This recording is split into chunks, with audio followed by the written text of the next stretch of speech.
What's up mga kalemado? Ayan.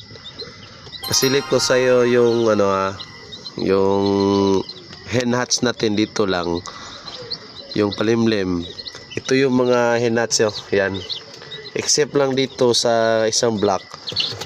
Ito yung yung pina-incubate ko dito sa amin sa bangkiruhan. Yung out of 10 na eggs, so 8 daw yung fertile. So pag claim ko na isa lang yung nabuhay, grabe, hindi ko na i-mention yung store nila. Basta dyan sa bangkiruhan sa may dito sa Davao City. Yan, ito yung result ng incubator. Nabansot siya, isa lang yung nakasurvive out of 8 eggs. Yung 10 yung pinano ko doon incubate, 8 lang daw yung fertile. Tapos yung pagkatapos na, yan na, ito na, isa lang yung na-claim ko. Pero guys, ito yung guys, so yung natin dito sa hen hatch natin, tingnan nyo ang lulusog. Grabe itong hen hatch, oh. Pero pinasamahan ko lang ng isang inahin, parang yaya nila.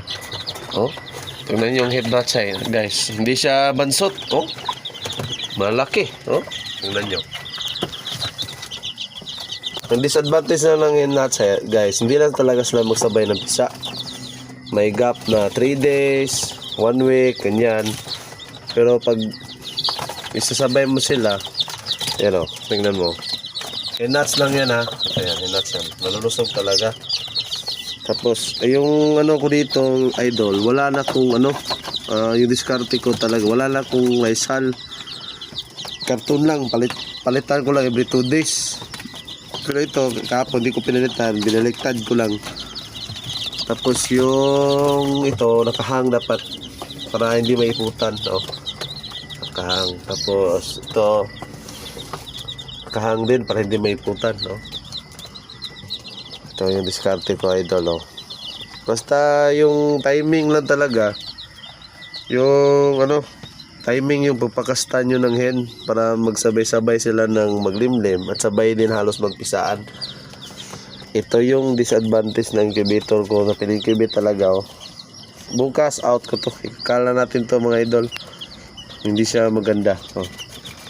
Kasing edad niya lang itong isa, idol, oh, yung malaki, oh. Edad lang yan. Tignan nyo. Ito, incubator to, idol, ha. Ito yung mga hen hatch.